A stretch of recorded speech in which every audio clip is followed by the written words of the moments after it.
Rovnako rešpektujeme rozhodnutie Ústavného súdu vo veci zákazu zisku súkromných zdravotných poisťovní. Tie zdravotné poisťovne sa súdia so Slovenskou republikou a to práve vďaka zákonu, ktorý ste vy prijali o zákazu zisku. Tam hrozia arbitráže. Čo s tým teda, ak tie arbitráže vyhrajú? Dobre. Druhá vec je, koľko Slovensko zaplatilo za práve zastúpenie v tomto spore. Podľa pána Lipšica je to spolu 40 miliónov eur, a keď teraz rátame s tými 22 a 3 miliónmi eur na Žába bola 170, či koľko miliónov? 170 miliónov, hej. Ja vidím, že ste z toho všetci zrušení, ale to je nepochopné. My sme z toho zrušení.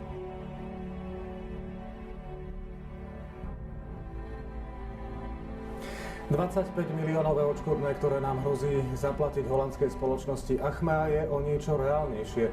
Myslia si to právnici potom, ako nemecký súd nevyhovel procesnej námietke Slovenska. Čiže to zaplatíme.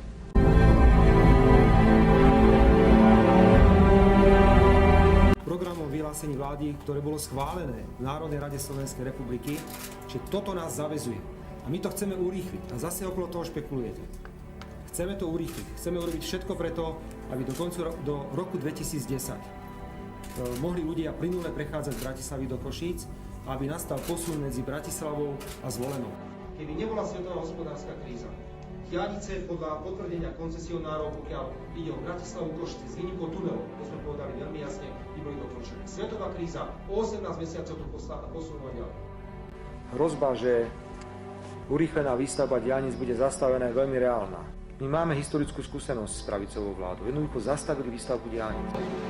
Veľmi citlivo reagujeme na všetky informácie, ktoré naznačujú, že nielenže došlo k zastaveniu výstavby diaľnic, ale že naštartovanie tohto procesu bude podstatne neskôr, ako avizuje súčasná vláda. Pokiaľ to pán Fiala neurobí, budeme musieť uvažovať o vyvodení politickej zodpovednosti voči nemu, pretože sa nie je možné, aby takto niekto ťahal Slovenskú republiku a slovenské firmy za nos. Toto je záväzok. Ak toto nenaplníme, tak treba vyvodzovať politickú zodpovednosť.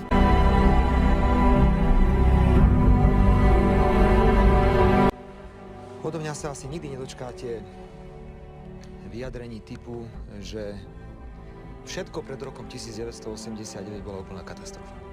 In active politics, there is a lot of politicians that were members of the Communist Party.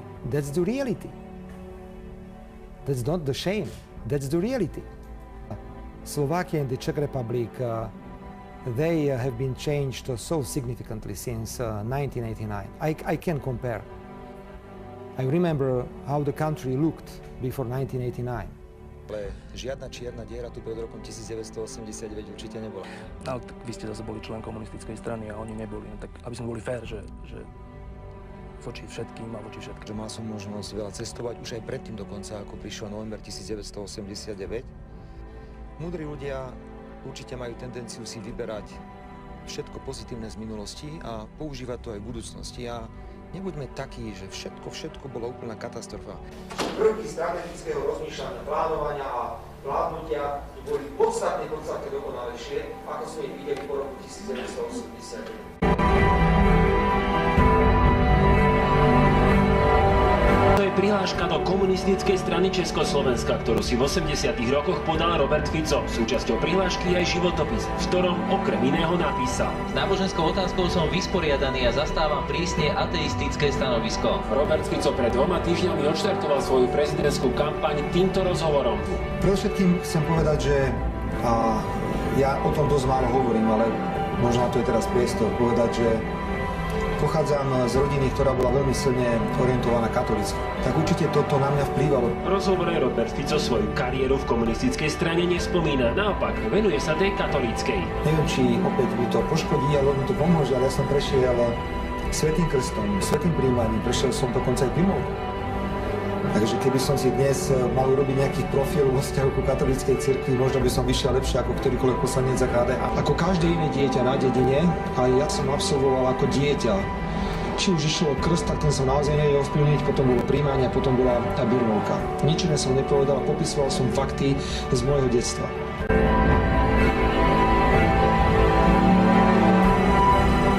pokračovanie v sociálnom štáte, teda budovanie silného sociálneho štátu, lebo to odlišuje veľmi významne sociálnu demokraciu od pravice.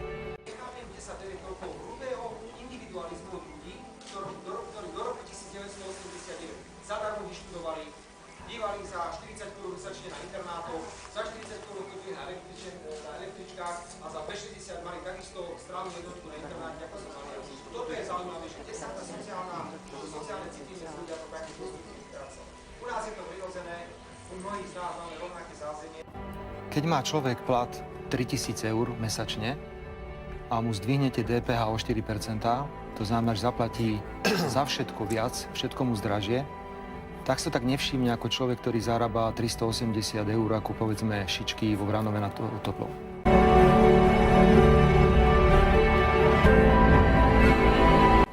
marca je Jozefa.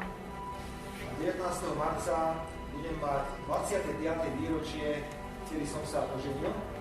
A to som ešte 6 rokov predtým chodil s mojou manželkou, čiže v podstate sme už spolu 31 rokov, to už je na medailu odvahy. Predseda vlády od 21. augusta nechce vysvetliť, aké podujatie absolvoval so svojou asistentkou Janou Halasovou v Kaštieli v Čereňanoch a nechce ani povedať, kto to podujatie platil a kto sa na ňom zúčastnil. A vy si ešte doteraz nevysvetlili fotky zverejnené denníku Pozitívny deň, na ktorých sa vlastne rozprávate s svojou asistentkou. Na všetky otázky tohto typu sme v súlade s zákonom odpovedali. Za to, že som sa oženil s mojou manželkou a som chodil zodpovedá, opäť nebudete veriť, učiteľ tenisu. A sadol som si tak nesmelo hneď na prvom seminári úplne dozadu. Jedna žena nielenže otočila krk, ale otočila aj celú hlavu. Pozerala sa na mňa a doteraz ju mám doma. Ako to však už býva, žiaľ zvykom, otázku ľudských práv v Číne opäť nikto neotvoril. Nie je to kdokoľvek na svete. Nie je to akokoľvek silný premiér alebo prezident. Vždy po tom červenom koberci v Pekingu prejde a hľadá biznis. 8 rokov počas vlády pána Dzurigu to bola politika jednostranne orientovaná na Spojené štáty americké. My si však myslíme, že svet má 4 strany. Má nielen západ, ale má aj sever, má aj juh a má určite aj východ. Manipulovaná jednostrannosť vždy viedla k tomu, aby sa bystrým ľuďom zámerne zužoval ich obzor, aby dejiny vnímali pokrivene. Ale to nezmení fakt, že za slobodu sa bojovalo na východe aj na západe.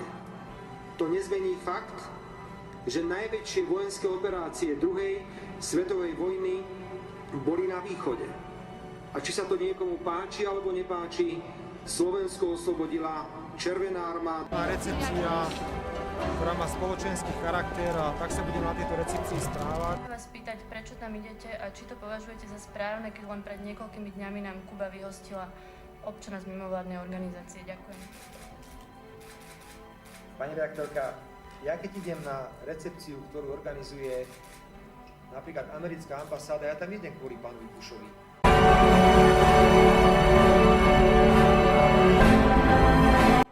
chápeme slobodu prejavu nielen ako šírenie pozitívnych a krásnych informácií. Sloboda prejavu to je aj šírenie kritických, niekedy šokujúcich informácií. Stívio. Prvá na tej podstate. Denník SME, už sa konečne spamätajte, prosím vás. My to opravujeme, lebo je tu havarijný stav. A idiot z denníka SME napíše, čo vy robíte vo vašom denníku, vy už nie ste opoziční, ste absolútne protivládny denník. A to, čo píšete, aké nezmysly, aké klamstvá sa vo vašom denníku pravidelne objavujú, to už jednoducho nemá konca kraja. Tak prosto sa môžete spýtať. Ja obyčajné ľudia. Ste neuveriteľní diletanti, podvodníci a klamári SME takého rozsahu, aký som v živote nevidel. Aj preto treba prijať nový tlačový zákon na Slovensku. Budeme trvať na prísnom tlačovom zákone, pretože to, čo si niektoré médiá dovolujú vo svojej vláde, je absolútne neakceptovateľné. Ešte raz prosím, denník Pravda, SME a TA3 nech prestanú pôsobiť ako prostitúti. Želám televízii TA3 všetko dobré a predovšetkým jej redaktorom také bystré oči a také dobré uši, ako mali doteraz. Na zdravie. Tak ďakujem za spoluprácu naozaj, že ste prišli na zdravie. Nemáme korektný vzťah. akákoľvek nabubralosť, agresivita alebo arogancia, aj keby bola opodstatnená z nejakého dôvodu, nejaké provokácie alebo z niečoho iného, je veľmi nebezpečná. Nie, Fico je stále ten istý.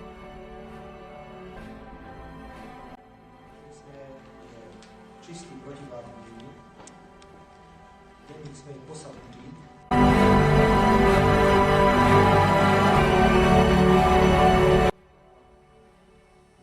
elektronickej stránke pána Šutovca, ktorý je jeden z oficiálnych Radičovej, sa objavujú neuveriteľné vulgárne útoky na ústavných činiteľov Slovenskej republiky. Čo som si dovolil podať žalobu voči nejakej karikatúre. No ako by vám to prišlo, keby si z vášho zdravotného stavu robil nedosranú? A nejakí hlupáci v denníku sme uverejnia karikatúru, že čo teba môže boliť, keď žiadny krk nemáš. Mne sa niektoré karikatúry, či to bol Danglár alebo Šuty, sú fakt dobré. Mne sa páčia a naozaj sa na niektorých výborne zabávame, keď sa týkajú nás. Budeme rádi, Šuty. Áno, Šuty je dobré. Ďakujem. A tá žaloba ešte platí na tom, čo som to dovolenie. To ste ešte nestiahli. Je to tam, ale však uvidíme. Dobre.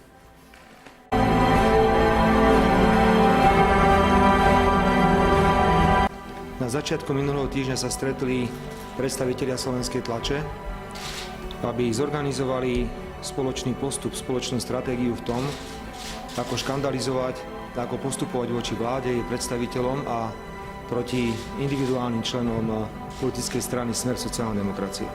To, že to je tak, netreba nejakým spôsobom dokazovať, pretože kto si dnes pozrie slovenskú tlač, tak vidí, že je tu absolútna koordinácia slovenskej tlače v boji proti vláde Slovenskej republiky. My sme dostávali postupne chyby a stále ich dostávame. Pán redaktor, opäť budem veľmi osobne hovoriť. Mám také veci, že niekedy mám strach, keď ma nikto nezastrelí. Dobre? Rozumiete mi, o čom teraz hovorím? O také peniaze ide.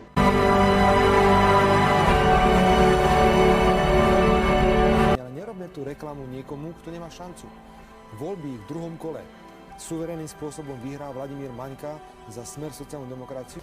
A s vysokou pravdepodobnosťou takto skončí v druhom kole. 7:1. Ja nemám žiadne pochyby o tom, že pán Maňka vyhrá druhé kolo bez akýchkoľvek problémov. Toto je problém pravicových strán, toto nie je problém Smer sociálnej demokracie. Ako je možné, že predstaviteľ štandardnej politickej strany prehral s nejakým extrémistom v Banskej Bystrici? Náš kandidát neprehral s extrémistom. Neby pani kontakt sa stratil teraz z povrchu zemského. Odídem zo života politického. Prepáčte, prehľad s Kotlebom, tak to je teda vážna vec. Ja necítim zodpovednosť za výsledok v Banskej Bystrici. Nech sa zamyslí pán Prešov, nech sa zamyslí pán Sulík. Čo si myslíte v prípade pána Maňku, ktorý vlastne utržil takú istú porážku pánom Kotlebom ako pán Sanič?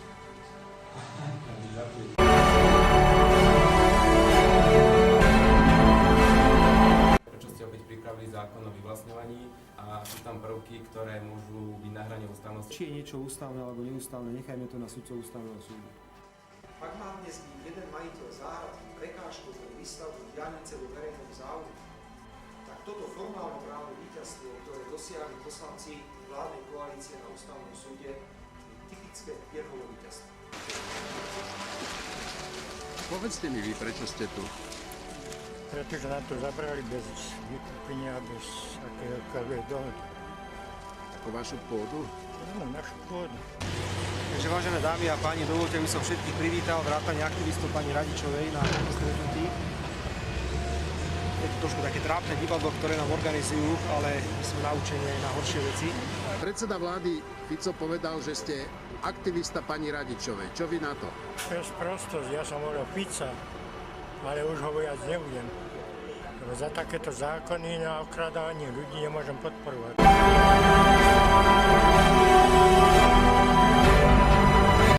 Možno, že by niekto očakával, že budeme vytešení, ale nás skôr zarmucuje, že vláda Slovenskej republiky musí míňať také obrovské množstvo energie, aby vyvracala podvody, manipulácie a možno aj to, že nejaká dievčina nebola schopná urobiť skúšku, tak obetovala meno Slovenskej republiky len preto, aby si zachránila svoju vlastnú kožu. Ako ste to dnes mohli vidieť na príklade kvázi poškodenej z nitrianskeho prípadu.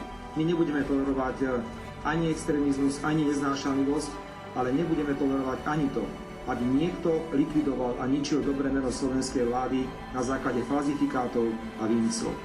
Hedviga Malinová predsa nie je dokončený prípad. Ale vy ste vystúpili na tlačovke ešte pred rozhodnutím súdu. Hedviga Malinová je prípad, ktorý sa naďalej vyšetruje. Počkajme si, ako dopadne. Ale vy ste si nepočkali. Ale ja som nepovedal nič také, že by bola vina alebo niečo podobné. Pán redaktor. Povedali ste, že dokonca to malo slúžiť na pád vlády. Pokiaľ ide o kauzu Hedviga Malinová, nechajme to kontrolným orgánom, nech to dotiahnu do konca. A kontrolné orgány tohto štátu, je to generálna prokurátora, robia sa tam predsa posudky, ktoré robia znalci. Prečo ste urobili tú tlačovku? Títo znalci budú presne jednoducho odpovedať na otázky, čo sa stalo alebo nestalo. Možno keby ste sa ma bezprostredne spýtali po tej tlačovej konferencii na druhý alebo na tretí deň, že či to bolo správne, tak som mohol mať pochybnosti a mohol som povedať, že neviem, či to bolo tak alebo... Či predseda vlády má z váhu svojej funkcie sa zamerať na jedného konkrétneho človeka a tým... Ak ide o oprávnené záujmy vlády, tak áno. Nezaslúžila by si Hedviga Malinová ospravedlnenie? Myslím si, že som na všetky vaše otázky primerane odpovedal.